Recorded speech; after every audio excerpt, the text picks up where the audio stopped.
ఒరిజినల్గా 8,000 మెంబర్స్ది లిస్ట్ ఉన్నది. దాంతో కంపేర్ చేసుకొని ఒక టెంటేటివ్ లిస్ట్ అనేది తయారు చేసుకున్నాం. ఎలిజిబుల్ క్యాండిడేట్స్ ఎవరెవరు ఉన్నారో వాళ్ళది ఎలిజిబుల్ లిస్ట్ అనేది తయారు చేసుకోవడం జరిగింది టెంటేటివ్గా.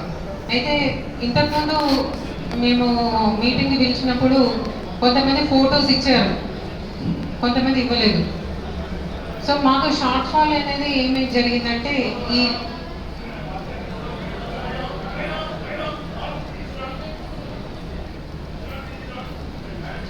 మీరు అందరూ కూడా కోఆపరేట్ చేయాలండి. కోఆపరేట్ చేస్తేనే సాఫ్ట్గా జరుగుతుంది ఇష్యూ, ఇది క్లియర్ అవుతుంది. మీరందరూ కూడా మాకు కోఆపరేట్ చేస్తే ఇష్యూ అనేది క్లియర్ అవుతుంది, మీరే లాభపడతారు. సో ఇప్పుడు షార్ట్ ఫాల్ అనేది ఏర్పడడం వల్ల మళ్ళీ ఒకటి జనరల్ బాడీ మీటింగ్ పెట్టడం అనేది ఇప్పుడు చేశాము.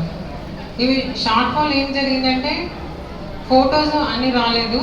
ఒకటి, మీ అందరి యొక్క ఓటర్ లిస్ట్లో మీ అందరి యొక్క క్యాస్ట్ అనేది కూడా చెప్పాల్సి ఉంటుంది, క్యాస్ట్ కూడా అందులో రాయాల్సి ఉంటుంది లిస్ట్లో. సో ఆ రెండు విషయాలు మాకు ఇప్పుడు కావాలని మేము ఒక జనరల్ బాడీ మీటింగ్ పెట్టడం జరిగింది. ఇప్పుడు ఇందులోనే ఎవరైనా మెంబర్షిప్ అంటే లీగల్ హైర్స్కి మాత్రమే మెంబర్షిప్ ఇవ్వడానికి అవకాశం ఉంది. వాళ్ళు అప్లై చేసుకోవచ్చు, ఇప్పుడు అప్లై చేసుకోవచ్చు, లేదా 1-2 రోజులలో కూడా మీరు అప్లై చేసుకోవచ్చు. మెంబర్షిప్ అనేది ఇవ్వడం జరుగుతుంది. లీగల్ హైర్స్కి మాత్రమే, పర్చేజర్స్కి మాత్రమే లేదు. సెకండ్ బయర్స్, థర్డ్ బయర్స్కి మెంబర్షిప్ ఇచ్చే అవకాశం లేదు కోఆపరేటివ్ రూల్స్ ప్రకారంగా.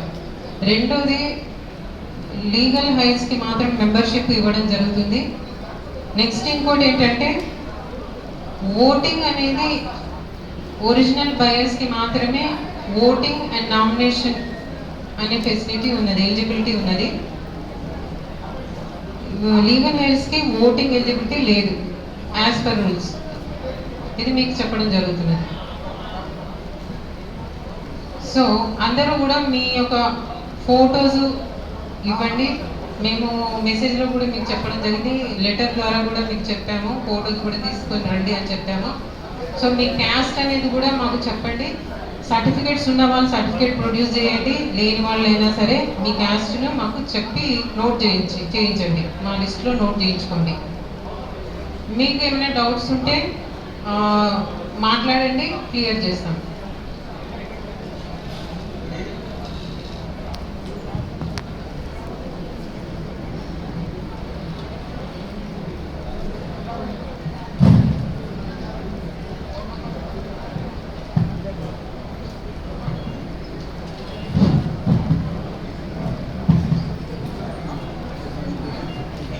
మాట్లాడమంటారా, ఇక్కడే మాట్లాడమంటారా? రైట్. సభ్యులందరికీ నమస్కారం అండి. హలో సభ్యులందరూ కొంచెం, that is better idea.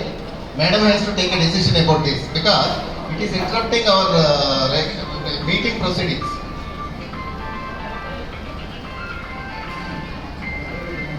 Sir, ఇది కొంచెం బయట పెట్టుకుంటే ఈ మీటింగ్ సక్రమంగా జరగడానికి అవకాశం ఉంటుందని నా అభిప్రాయము. మీ మేడం కూడా అదే చెప్తున్నారు. కొంచెం మీరు ఏమైనా అటువైపు జరిగితే కనుక దయచేసి అనితా భావించద్దు. Good morning. ఇది పెట్టుకోండి, మీ దగ్గర పెట్టుకోండి, ఏం కాదు. మీకు ఇప్పుడు అప్పుడైతే మీకు ఇంటిమేషన్ వస్తుంది, మీ దగ్గర పెట్టుకోండి. దయచేసి కూర్చోండి అందరూ. అయ్యా, ఇప్పుడు నేను మాట్లాడే విషయము మీకు అందరికీ ఉపయోగపడే విషయాన్ని నేను మాట్లాడబోతున్నాను. దయచేసి మీరు అందరూ కూర్చుని సైలెన్స్ మెయింటైన్ చేస్తే నేను మాట్లాడే విషయము ఏమిటో మీకు అర్థమవుతుంది, అది ఏ విధంగా మీకు ఉపయోగపడుతుందో కూడా మీకు అర్థమవుతుంది. దయచేసి కూర్చోండి, సైలెన్స్ మెయింటైన్ చేయండి ప్లీజ్. అయ్యా అందరూ కూర్చోండి, తిరగకండి, లోపల మాత్రం తిరగకండి. నేను మీ అందరి తరపున మాట్లాడటానికే నాకు 2-3 పాయింట్లు ఉన్నాయి. ఆ పాయింట్స్ నేను ఇక్కడ మాట్లాడటానికి, మేడం దగ్గర నుంచి క్లారిఫికేషన్ తీసుకోవడానికి మాత్రమే నేను వచ్చాను ఇక్కడికి. నేను మీలాగే ఒక సభ్యుడిని. దయచేసి కూర్చోండి, సైలెన్స్ మెయింటైన్ చేయండి ప్లీజ్. ఇక్కడ కాదండి, బయట బయట బయట ఇవ్వండి sir please.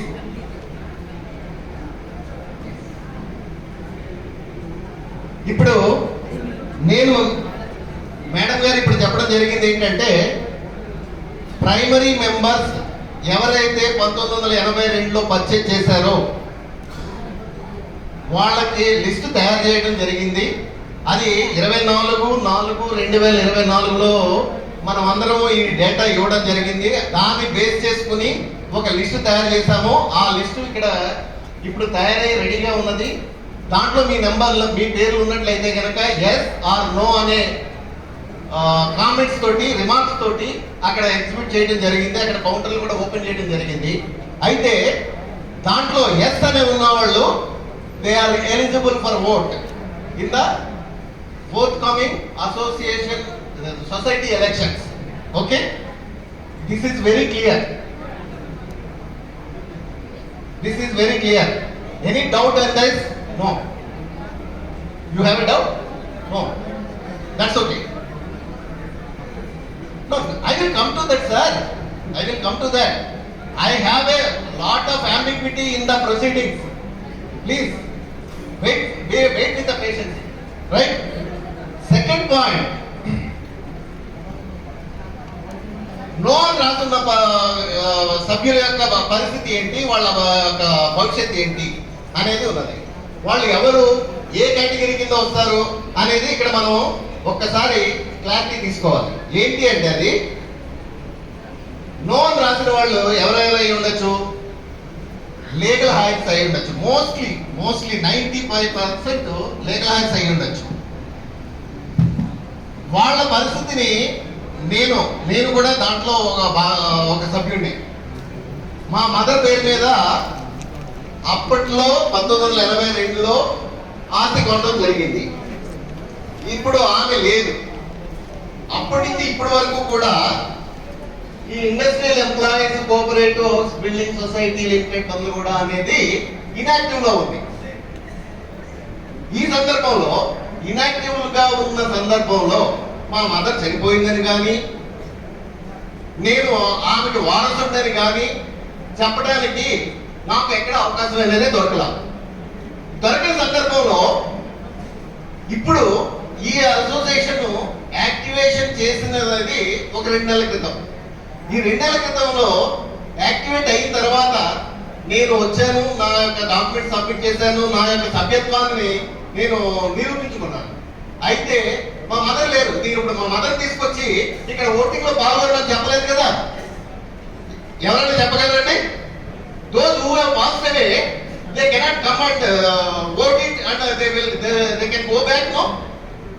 So this is absolutely the rule or bylaws of the society is absolutely not applicable to this class.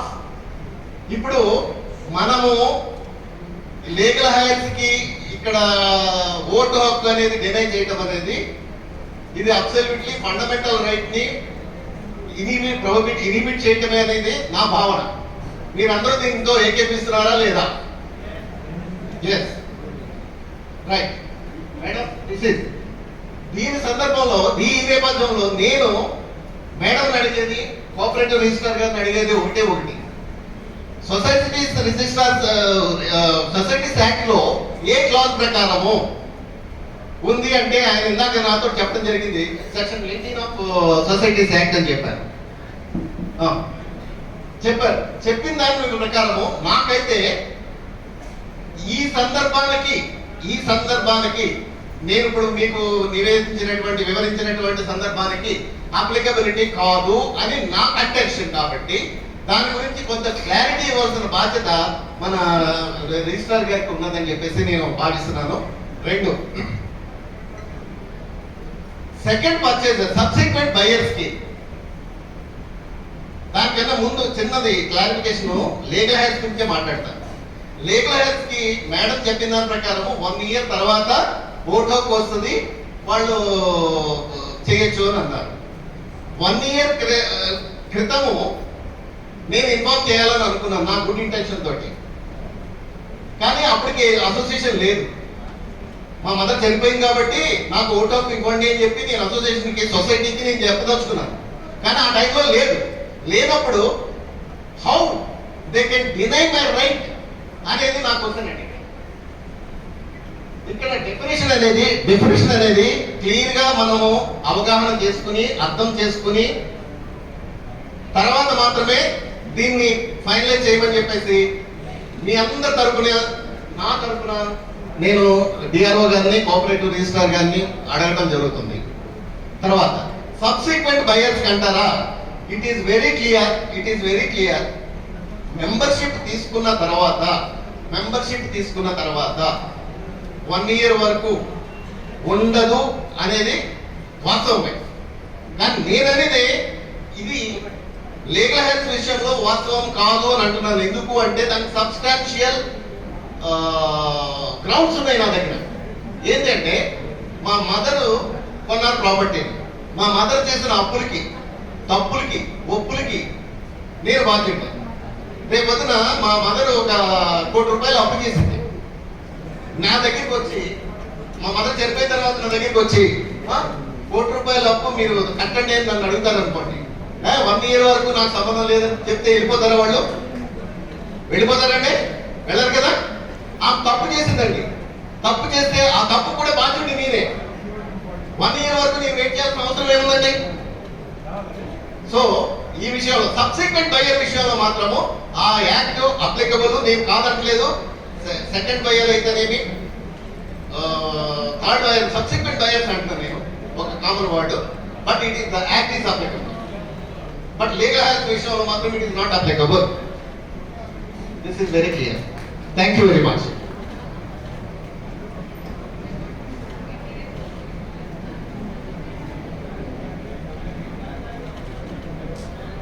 Good morning అండి. ఓకే,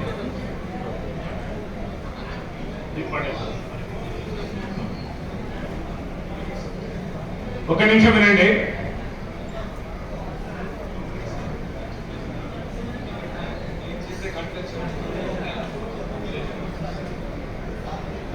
కూర్చోండి సార్, అక్కడ తీసుకుంటున్నారు. అందరికి నమస్కారం. నేను పటాన్చేరు ప్లాట్ ఓనర్స్ తరపున మాట్లాడుతున్నానండి. మేము కొన్ని సంవత్సరాల క్రితం సొసైటీ డీఫంక్ట్ అయిన తర్వాత మేము పర్సనల్గా అసోసియేషన్ పెట్టుకొని, వెల్ఫేర్ అసోసియేషన్, దాని తరపున కోర్టులకి, ల్యాండ్ ప్రొటెక్షన్కి, రెవెన్యూ కోర్టులకి అన్నిటికీ మేమే రిప్రజెంట్ చేసుకుంటూ, మేము ఫైట్ చేసుకుంటూ కొంతవరకు మా లేఅవుట్ని కాపాడుకోగలిగాం. నా పేరు శరత్. నాతో పాటు మా అసోసియేషన్ యాక్టివ్ సభ్యులు ఇక్కడ రావు గారు, హేమారావు గారు, సాయిరామ్ అని చాలా మంది ఉన్నారు, కరుణ్ బాబు గారు చాలా మంది ఉన్నారు. ఇక్కడ సార్, ఆయన పేరు ఇప్పుడే పక్కన ఆయన పేరు కనుక్కున్నాను, సత్యనారాయణ గారు అని చెప్పారు. ఆయన మాట్లాడినవి మాకు అప్లికబుల్ ఉంటాయి. అట్ ద సేమ్ టైం ఈ స్పెసిఫిక్ ఇష్యూ మీద 2023 ఆగస్ట్ నుంచి మేము రెవెన్యూ అథారిటీస్కి, ఎందుకంటే పర్సన్ ఇన్ఛార్జ్ కాబట్టి, లేదంటే మనకు వాళ్ళతో పని లేదు, పర్సన్ ఇన్ఛార్జ్ గారికి, సొసైటీ పర్సన్ ఇన్ఛార్జ్ గారికి మేము కొన్ని అర్జీలు పెట్టుకున్నాం, కొన్ని రిక్వెస్టులు పెట్టాం. లెజిటిమేట్ గా లాయర్ల ద్వారా నోటీసులు సర్వ్ చేసాం. వాటిలో క్లుప్తంగా ఏంటంటే, ఒకటి, ఎవరైతే ప్లాట్ అమ్ముకుంటారో, అమ్మేస్తారో, first buyer, the day when he sells the plot, he deemed to lose the membership right and plot. నేను ఫస్ట్ బయర్ అయ్యండి, నేను ప్లాట్ కొనుక్కొని నేను ఇంకో వ్యక్తికి అమ్మినప్పుడు నా ప్లాట్ తో పాటు నా మెంబర్షిప్ రైట్ కూడా అతనికి ఇచ్చేసినట్లుగా చట్టం చెప్తుంది. అది అన్ని సొసైటీలో వర్తిస్తుంది. అయితే ఇక్కడ మన సొసైటీలో ఏం ప్రాబ్లం అయిందంటే, అది పర్సన్ ఇన్ఛార్జ్ కింద నుండి 17 years గా డీఫంక్ట్ అయింది కాబట్టి, కొత్త బయర్లు ఎవరు వచ్చి మెంబర్షిప్ ఫీ కట్టడం కానీ, ట్రాన్స్ఫర్ అప్లికేషన్ పెట్టుకోవడం కానీ పెట్టుకొని మెంబర్షిప్ ఎక్నాలజ్మెంట్ తీసుకోవడానికి అవకాశం లేదు. కాబట్టి ఇప్పుడు సబ్సిక్వెంట్ గా ఉన్న బయర్స్ కానీ, లీగల్ హైర్స్ కానీ వాళ్ళ హక్కుని చూయించి, అంటే కొత్త సేల్ డీడ్ చూయించి ఆ నెంబర్ని రిజిస్ట్రేషన్ చేయించుకొని మెంబర్షిప్ పొందలేకపోయారు. కాబట్టి అందరికీ, ప్రతి ఒక్క వ్యక్తికి, ప్లాట్ ఉన్న వాళ్ళకి ఓటు ఇవ్వాలని మనం 2023 నుంచి మనం అప్లికేషన్స్ పెడతా వచ్చాం. దానికి కారణం ఏంటంటే, ప్లాట్ ఉన్నవాడికి ఓటు ఉంటుంది కానీ ఓటు ఉన్నవాడికి ప్లాట్ రాదు. డబ్బులు పెట్టి కొట్టేనే వస్తుంది ప్లాట్. ఇది వెరీ క్లియర్. ఏ సొసైటీలోనే ఇలానే ఉంది. అయితే లీగల్ గా ఉన్న కొన్ని కన్స్ట్రైంట్స్ వల్ల ఏం చేయలేకపోయాం. వాళ్ళు మనకి ప్రత్యుత్తరాలు రాశారు, దానికి రిప్లై చేశాం. దాని తర్వాత ఈ స్పెసిఫిక్ ఇష్యూ ఇప్పుడు కమిషనర్ ఆఫ్ సొసైటీస్ కింద పెండింగ్ లో ఉంది. మేము పెట్టున్నాం ఆల్రెడీ. కాబట్టి మా రిక్వెస్ట్ ఏంటంటే గౌరవనీయులు డిఆర్ఓ గారికి, కోఆపరేటివ్ ఆఫీసర్ గారికి, మీరు ఈ రోజు జీబీఎం పెట్టడంలో మాకు ఆనందం ఉంది. ఎందుకంటే ఒక అడుగు పడింది కాబట్టి మీరు జీబీఎం పెట్టండి.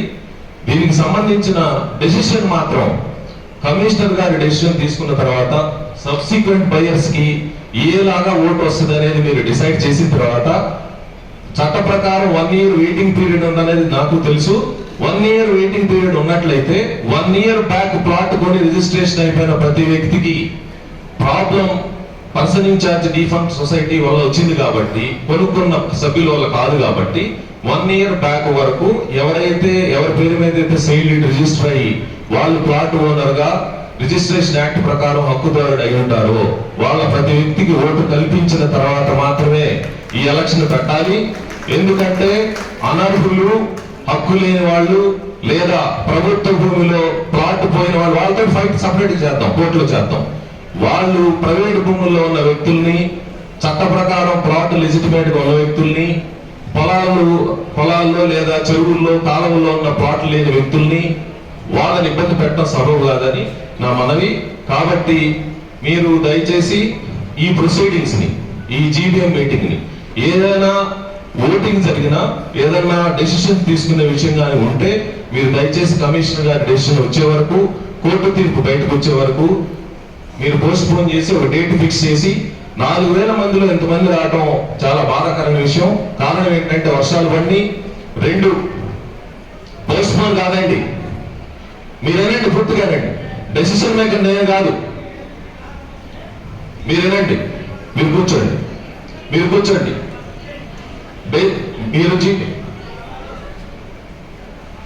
నా మాటలు పూర్తి అవ్వాలి. ఇక్కడే చూపిస్తుంది.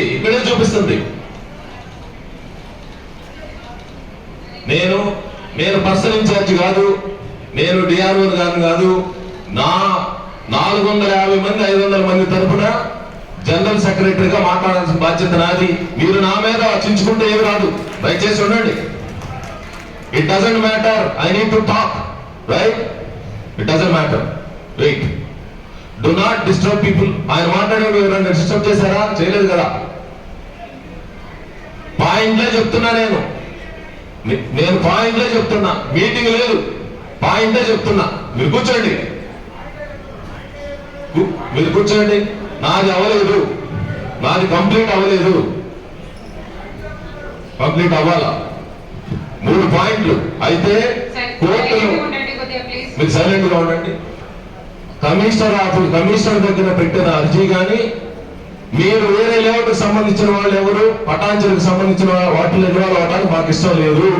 సొసైటీ కంబైన్డ్ గా ఉంది కాబట్టి మా రిక్వెస్ట్ లో బాలాజీ నగర్ సొసైటీకి సెపరేట్ గా ఎలక్షన్ పెట్టాలని కూడా మేము కోర్టులో వేస్తున్నాం. కమిషనర్ లెటర్లు ఇచ్చున్నాం, గవర్నమెంట్ కి ఇచ్చేస్తున్నాం. పక్క లేఅవుట్ల వాళ్ళు మా దాంట్లో ఇన్వాల్వ్ అవడానికి సంబంధం లేదు. మీరు మా దాంట్లో ప్లాట్ ఉంటే వచ్చి మాట్లాడండి. ఇవి మా రిక్వెస్ట్ అఫీషియల్ గా పెట్టినవి. నేను భాష ఇవ్వడానికి రావట్లేదు. పెట్టిన ఇవి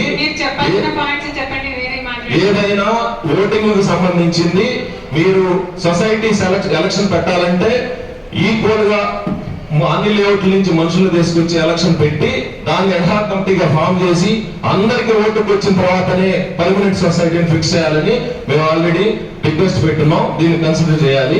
మా సభ్యులకు తెలియాలి కాబట్టి చెప్పాను. మిగతాది మీరు ఏమన్నా డెసిషన్ ప్రకారం వాళ్ళ ఆఫీసర్స్ తీసుకుంటారు. ఇక్కడ మనం చెప్పిన దాని వల్ల ఏమన్నది మాకు చెప్పాలి కాబట్టి మనం చెప్తాం. ఇది అఫీషియల్ లెటర్స్. ఇవి వీటికి సంబంధించింది నేను ఎక్స్ప్లెయిన్ చేస్తాను ఏం జరుగుతుంది అనేది.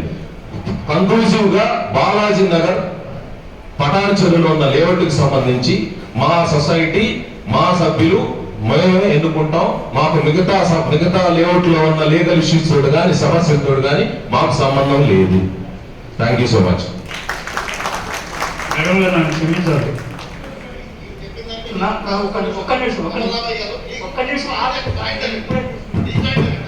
మీరందరూ కూర్చోండి. మీరు అందరూ కూర్చోండి. ఫస్ట్ మన మీరు దయచేసి కూర్చోండి, మీ ఒపీనియన్ మాత్రమే చెప్పండి. మీ డిసిషన్స్ కానీ మీ యొక్క డైరెక్షన్స్ కానీ ఇక్కడ ఎవరు కన్సిడర్ చేయరు. మీ ఒపీనియన్ చెప్పండి. ఒపీనియన్ తర్వాత ఏం యాక్షన్ తీసుకుంటారని డిఆర్ఓ పిఎస్సీ గారు తీసుకుంటారు. దానికి ఒక గవర్నమెంట్ ఉంది, గవర్నమెంట్ ఆర్డర్ ప్రకారం కానీ కోర్టు ఆర్డర్ ప్రకారం కానీ నడుచుకుంటాము. ఓన్లీ ఒపీనియన్, ఏమైనా ప్రాబ్లమ్స్ ఉంటే మాత్రమే చెప్పండి. అదర్వైజ్ మీరు డైరెక్షన్స్ కానీ మీ యొక్క డిసిషన్ కానీ మాత్రం ఇక్కడ ఎవరు కన్సిడర్ చేయాలండి. That is what I wanted actually. నా పేరు కమలనాభయ్య, నేను కల్లాపూర్ దీనికి వైస్ ప్రెసిడెంట్ని. నేను అడిగేది కూడా అదే. నేను ఇక్కడికి అంత దూరం నుంచి వచ్చింది, మన సభ్యులు అందరం మాట్లాడుకుంటూనే ఉన్నాము, ప్రతి దీంట్లోనూ మనం చేస్తూనే ఉన్నాము. ఇక్కడ మనం వచ్చింది వాళ్ళు అఫీషియల్స్ ఏం చెప్తారు, ఏమి మనని డైరెక్షన్ ఇస్తారు అనేది మాత్రమే వినటానికి వచ్చాము. అదే మనం విన్నాం. థ్యాంక్ యూ కమలమ్మాయి గారు. ఇక్కడ ఈ సోదరుడు ఇందాక చెప్పింది ఎవరు, ఆయన శరత్ గారు ఇందాక చెప్పిన దాని ప్రకారము సబ్సిక్వెంట్ బయర్ కి కూడా రైట్ కావాలి అని అడిగారు. దాంట్లో తప్పు లేదు. ఎందుకంటే అక్కడ చట్టం ఒప్పుకుంటే డెఫినెట్ గా గవర్నమెంట్ వాళ్ళు చేస్తారు. కానీ నాకు ఒక చిన్న డౌట్ ఉంది, సంశయం ఉంది. ఇక్కడ మన ప్లాట్లన్నీ కూడా 22A కింద నమోదైనప్పుడు ఏ విధంగా రిజిస్ట్రేషన్ అయింది, సబ్సిక్వెంట్ బయర్స్ ఏ విధంగా పర్చేజ్ చేశారు, అది కనుక క్లారిఫై చేయగలిగితే కనుక డెఫినెట్ గా they are also eligible. 22A కింద ఉన్న స్థలాలు ఏ విధంగా వాళ్ళ పేరుని సత్యనారాయణ గారు మీరు కూర్చోండి. రిజిస్ట్రేషన్ ఇష్యూ కాదు ఇక్కడ, సొసైటీ ఇష్యూ. మీరు కూర్చోండి. ఒక్క నిమిషం అండి, ఒక్క నిమిషం. మీరు కూర్చోండి. నా యొక్క ఒపీనియన్ చెప్పారు, ఎక్స్ప్రెస్ చేయడంలో తప్పలేదు సార్. మీ ఒపీనియన్ చెప్పారు. కూర్చోండి, మీరు కాసేపు కూర్చోండి. సార్ సార్ మీరు కూర్చోండి ప్లీజ్. రిజిస్ట్రేషన్ కాదు, సొసైటీ జనరల్ బాడీ మీటింగ్ ఉంది. కూర్చోండి. సొసైటీకి సంబంధించిన విషయాలు మాత్రం ఇక్కడ మాట్లాడతాము. మీ లీగల్ ఇష్యూస్ కానీ మిగతా ఇష్యూస్ కానీ ఇక్కడ ఏం చర్చకు రావండి. దయచేసి బీ సీటెడ్. రైట్, మీరు కూర్చోండి. ఎందుకు ఒపీనియన్ తీసుకుంటున్నాం అంటే కూర్చోండి ప్లీజ్. కూర్చోవాలి, మీరు కూర్చోవాలి, లేకపోతే జనరల్ బాడీ మీటింగ్ జరగదండి. ఇది మీకోసం మాత్రం పెడుతున్నటువంటి general body meeting. Excuse me. ఏం ఛాన్స్ లేదు.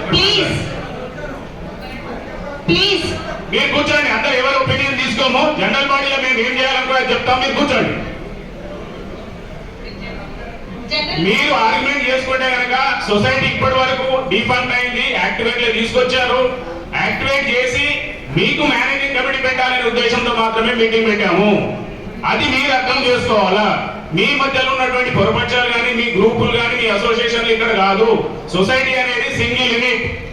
మీరు రామచంద్రాపురంలో ఉన్నా, కొల్లూరులో ఉన్నా, పటంచెరులో ఉన్నా, అమీన్పూర్లో ఉన్నా, బండ్లగూడలో ఉన్నా, సొసైటీ మాత్రం ఒకటే యూనిట్. ఆ యూనిట్ కిందనే ట్రీట్ చేసి ఇక్కడ ఉన్న అందరి మెంబర్లను మనం పిలిచాము. వీళ్ళందరూ కూడా సొసైటీ మెంబర్సే. మీ మధ్యలో ఉన్న అసోసియేషన్ మేము రికగ్నైజ్ చేయము.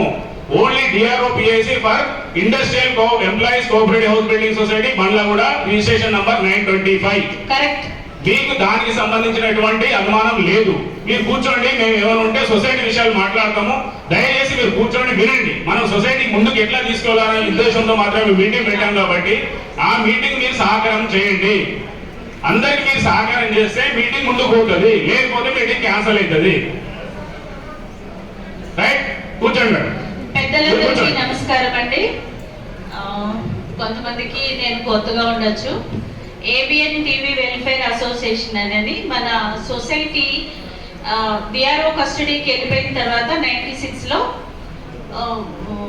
ఎలిగేషన్స్ స్టార్ట్ అయ్యి మొత్తం ప్రాబ్లమ్ రైజ్ అయినప్పుడు, సొసైటీ ఫ్రీజ్ అయినప్పుడు ఏబిఎన్ టీవీ వెల్ఫేర్ అసోసియేషన్ అనే ప్లాట్ఫామ్ మీద 2003లో మనం ఒక తెల్లపూరు, బీరంగూడకి సంబంధించి ఈ రెండు ఏరియాలకు సంబంధించి ఒక అసోసియేషన్ ఫామ్ అయ్యి దాని మీద 2003 నుంచి మనం హైకోర్టులో నెంబర్ ఆఫ్ రిట్ పిటిషన్స్ వేసాము. దాని మీద ఫైటింగ్లో 2014లో జడ్జిమెంట్ వచ్చింది. ఆ తర్వాత మనము గవర్నమెంట్కి నెంబర్ ఆఫ్ అప్పీల్ చేసుకున్నాము. సో న్యూగా స్టేట్ బైఫర్కేషన్ అయిపోవడం, సో అటు ఇటు మొత్తం లావాదేవీల వల్ల కొంత లేట్ అయిపోయింది, ఒక 5 years. నెక్స్ట్ 5 years నుంచి మనం ఫైల్ని మూవ్ చేసాము.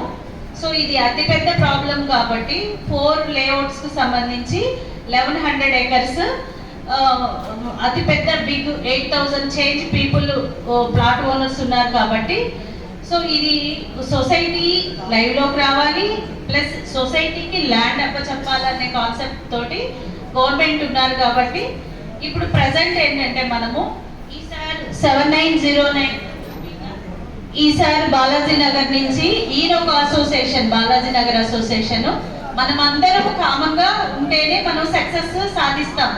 Society, that is society. ఒక్క నిమిషం అరే, దట్ ఈస్ సొసైటీ. సొసైటీ మీద నుంచే మనము అన్ని గ్రూపులు, ఏ అసోసియేషన్ ఉన్నా ప్లాట్ ఓనర్ల యొక్క బాగు కోసం, వాళ్ళ లబ్ధి కోసం కాబట్టి అందరూ ఒక ప్లాట్ఫామ్ మీద వచ్చి ఇప్పుడు వర్క్ చేసుకుంటున్నాం. ఈసారి కావచ్చు, ఇంకొకసారి కావచ్చు, అందరం కావచ్చు వర్క్ చేసుకుంటున్నాం. కాబట్టి మీ అందరి కోఆర్డినేషన్, ఎవరు ఎక్కువ వర్క్ చేశారు, ఎవరు తక్కువ వర్క్ చేశారు అనేది కాకుండా వర్క్ ఇంపార్టెంట్ మనకి, మన ప్లాట్లు ఇంపార్టెంట్, మన సొసైటీ ఇంపార్టెంట్. మెయిన్ ఆ సొసైటీని మనం లైవ్లోకి తెచ్చుకుంటే లీగల్గా మనము వెరీ స్ట్రాంగ్ అవుతాం అనమాట. దాని బేస్ మీదే ఇప్పుడు మేము కూడా 2 years బ్యాక్ సొసైటీస్ కమిషనర్ ఎవరైతే అప్పుడు రఘునందన్ రావు సార్ ఉన్నారో ఆయనకు కూడా నెంబర్ ఆఫ్ రిపిటిషన్స్ ఇచ్చి మాకు ఎలక్షన్స్ కాల్ఫర్ చేయండి అని ఒక లెటర్ కూడా సార్ తెలుసు వచ్చిందనమాట. యాజ్ ఈజ్ అదే టైంలో ఈసారి వాళ్ళు కూడా కోర్టు నుంచి తీసుకొచ్చారు కాబట్టి మనకి ఎలక్షన్స్ జరుగుతున్నాయి. ఇంకొకటి ఏంటంటే, నాకు పాత డీసీఓ సార్, కొత్త సార్ వచ్చారో లేదో తెలియదు, పాత డీసీఓ సార్ ఏంటంటే నాకు గైడ్ చేశారు.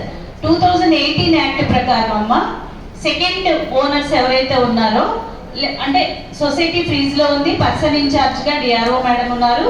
సో నెక్స్ట్ మీరు ఎవరైతే సెకండ్ ఓనర్ గా ట్రాన్స్ఫర్ అయ్యిందో వాళ్ళకి ప్రెసెంట్ అయితే ఓటు ఉండదు. ఎవరైతే మొదటి నారాయణరావు సార్ దగ్గర అయితే మెంబర్షిప్ తీసుకొని ఉన్నారో వాళ్ళు 100 మంది ఉండని, 500 మంది ఉండని, 1000 మంది ఉండని, 5000 మంది ఉండని, వాళ్ళు లైవ్ లో ఉన్న వాళ్ళకి మాత్రం మేము ఎలక్షన్ పెట్టేస్తాము.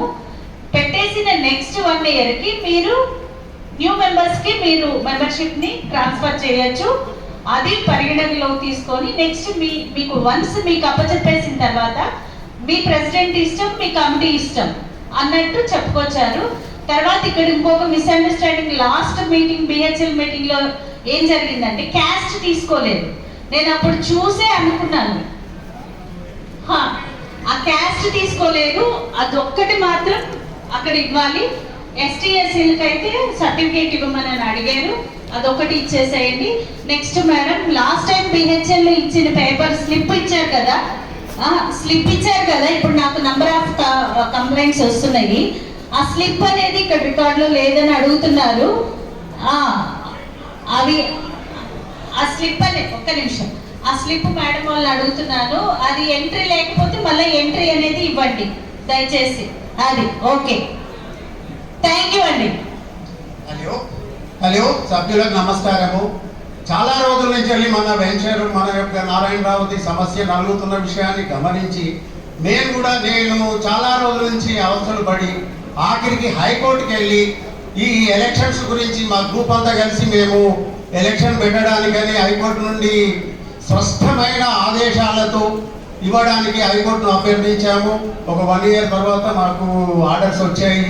ఆ తర్వాత కూడా కోఆపరేటివ్ అధికారులు మరియు మేడం గారు సహకరించి దీనికి ముందుకు తీసుకెళ్తున్నారు. వాళ్ళకి కృతజ్ఞతలు చెప్తున్నాను. ఇక ఈ ప్రాసెస్ను ముందుకు తీసుకోవడానికి మనం అందరం కూడా సహకరించాలా. చట్టం ఎట్లుంటే వాళ్ళు అట్లా చేస్తారు. చట్టంలో లేని విషయాలను మనం చేయాలని మన సొంత విషయాలు చెప్తే అది కుదరదు. నేను కూడా చాలా ప్రయత్నం కుదరదు. కాబట్టి దాన్ని మనం ఫాలో కావడమే, ఎలా ఉంటే అలాగే. ఎవరికి ఏదైనా రాలేదు అనుకుంటే తర్వాత బాడీ ఎలక్ట్ అయినాక చూద్దాము. అనేక సమస్యలు ఉన్నాయి. గవర్నమెంట్ భూమి కూడా వేరే వాళ్ళు కబ్జాలు ఉంటేనేమో వదిలిపెట్టారు, మన సభ్యులై మాత్రం తీసుకొని హెచ్ఎండికి ఇచ్చారు. ఇది చాలా అన్యాయమైన విషయము. మరి మేడం గారు నేను విన్నవిస్తున్నాను, ప్రైవేట్ విషయంలో ప్రైవేట్ ల్యాండ్ కూడా చాలా వరకు కబ్జా అయింది. దాన్ని అంతా ఇది చేయాలని అమీన్పూర్ విషయంలోనేమో కొత్త లేఅవుట్లు చేసి ఇవన్నీ చేశారు. నేను కోర్టు దృష్టికి కూడా తీసుకెళ్ళాము ఈ విషయాన్ని. చాలా మంది ఇల్లు కట్టారు. చాలా అన్యాయం అమీన్పూర్లో అయితే చాలా పెద్ద అన్యాయం జరుగుతుంది. దయచేసి మేడం గారిని నేను విన్నవిస్తున్నాను, దీన్ని సరిచేయాలని. సార్ నమస్తే. వీళ్ళందరూ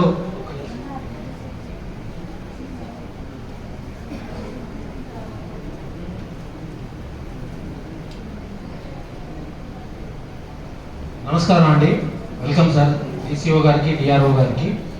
యాజ్ ఇక్కడ అందరు చెప్పారు, వాళ్ళు వచ్చి వాళ్ళ థీసిస్ అన్ని చెప్తున్నారు. కానీ నేను మీకు జనరల్ బాడీ మీటింగ్లో 2 పాయింట్ ఎక్కువ టైం కూడా తీసుకోను సార్. మా రిక్వెస్ట్ ఏంటంటే, నేను అమీన్పూర్ జనరల్ సెక్రటరీ అండి. మా ప్రాబ్లం ఏంటంటే ఇమ్మీడియట్గా మీరు ఇప్పుడు ఏదైతే ఈ యాక్షన్ ఐటమ్ ఏంటంటే, మీరు ఎలక్షన్ ఎట్లా పెట్టాలి, మెంబర్షిప్ ఎవరికి ఇవ్వాలి అని అన్నారు. ఉన్న వాళ్ళు పాత ఓల్డ్ మెంబర్స్ ఉన్నారు, వాళ్ళు ఎంతమంది ఉన్నారు, ఎవరు ఉన్నారు మాకు ఐడియా లేదు. ఉన్న వాళ్ళని మేము కలెక్ట్ చేశాము. రెండోది ఏంటంటే, మా అసోసియేషన్ ద్వారా సింపుల్ రిక్వెస్ట్ సార్. ఒకటి ఏంటంటే లీగల్ ఎయిడ్స్ కూడా మీరు ఇవ్వాలి. రెండవది సెకండ్ పర్చేసెస్ కూడా మీరు మెంబర్షిప్ చేసి వాళ్ళకు కూడా ఓటు అడుపు కల్పించి ఎలక్షన్స్ పెట్టండి. ఒక టైం ఇవ్వండి. మాకేంటంటే ఒక 1 మంత్ టైం ఇస్తారా, ఏ టైం ఇస్తారో దానికి ఒక అమౌంట్ ఫిక్స్ చేయండి. మేము అందరం రెడీగా ఉన్నాం. మా అసోసియేషన్స్ అందరు మెంబర్స్ ఒక్కొక్క అసోసియేషన్లో ఆ సభ్యులు అయి ఉన్నారు. కాబట్టి మీరు ఒక టైం ఇచ్చి మెంబర్షిప్ రివైవ్ చేసేసి దాని ఎలక్షన్స్ కండక్ట్ చేయాలని మాది ఒక విన్నపము. రెండో విన్నపం ఏంటి సార్, ఒక్కటే సింపుల్ చెప్తున్నాను. అమీన్పూర్లో చాలా 100 గజాలు వేసి కబ్జాలు చేస్తున్నారు.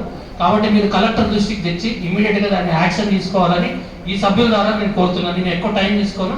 మా as a general body meeting ద్వారా మిమ్మల్ని రిక్వెస్ట్ చేసేదంటే అందరికీ మెంబర్షిప్ ఇవ్వండి, ఒక టైం ఫ్రేమ్ చేసి ఎలక్షన్ కండక్ట్ చేయండి అని కోరుతున్నాను. Thank you sir. Ameenpur president గారు మాట్లాడతారు.